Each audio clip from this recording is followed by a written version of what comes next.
Vrydag, Saterdagoggend kom, waar's RW? Steek gou aan, hier is dit. Hy sê, ek kry my buitekant, ek gaan gou badkamer, ek kry my buitekant. Hy sê vir my, oom, ek voel net, daar's iemand hier met 'n rugprobleem, hier binnekant. Ek sê, is great, ons nou vir siekes bid, dan roep ek jou, dan gaan ons gou dit toets.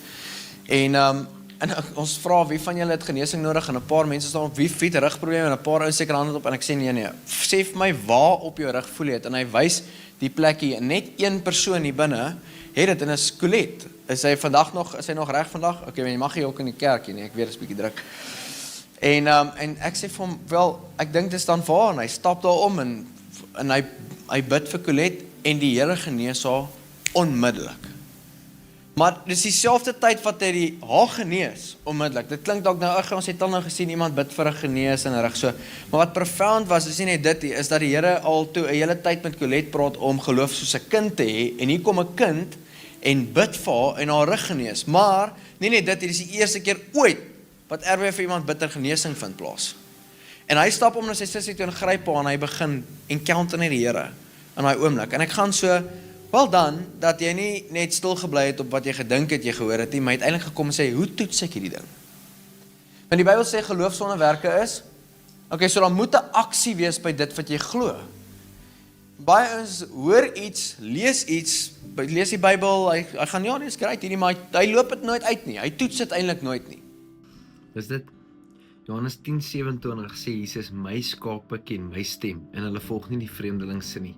En as Jesus jou herder is, dan is jy sy skapie, en jy kan sy stem hoor. En God wil deur jou beweeg. God beweeg deur kinders, deur groot mense, selfs deur 'n donkie, omdat hy die persoon voor hom lief het. Daar is nie 'n groot Heilige Gees of 'n klein Heilige Gees nie.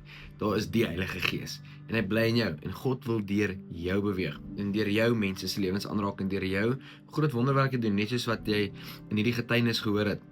Dat God 'n jong man gebruik het om 'n vrou wat bietjie ouer as hy is, sy lewe aan te raak, in dieselfde tyd wat hy met haar begin praat het, oor om geloof soos 'n kind te hê. En die eerste wonderwerk gebeur deur sy hande, en die volgende oomblik is hierdie kind net so dapper, om dit weer te kan doen.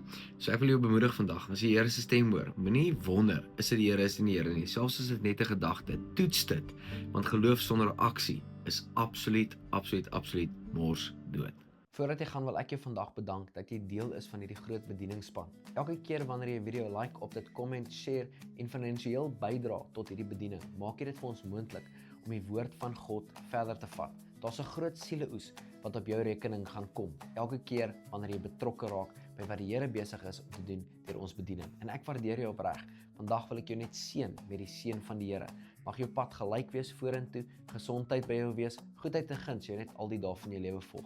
Mag vandag die beste dag van jou lewe wees. Die Here seën.